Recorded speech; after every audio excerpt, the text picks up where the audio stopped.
Kui alguses oli sõna, siis kohe teisel kohal tuli muusika.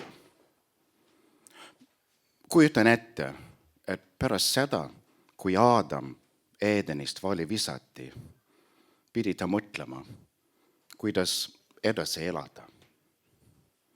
Ta oli juba andnud nimed kõikidele loomadele ja mõtles, et äkki tal on annet kirjutada ka laulusõnu ja raha teenida. Ja olgem ausad, ta tahtis ka meelitada naisi nagu rockstar.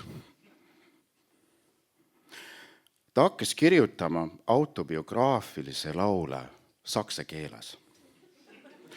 Selliste pealkirjadega nagu Mein Apfel geht in deinen Mund ja Meine liebste Schlange. Ja mõtles, et see on üks suur ja tähtis metafoor. Ja siis saabus päev, kui oli tema esimene kontsert. Üldse esimene kontsert maailmas.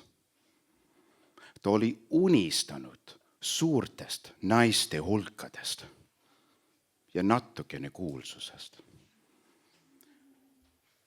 Aga kontserdile tuli ainult Eva, kuna ta oli tol ajal ainukene tudruk selles Jumala loodud maailmas. Ja kuigi ta ei osanud ühtegi sõna saksa keeles, sai Eva aru Edeni aia metafooridest. Ja see kõik talle eriti ei meeldinud.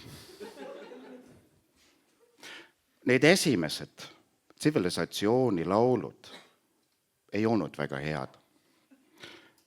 Aga Jumal tänatud, et meil on aega paremaks muutuda. Aitäh!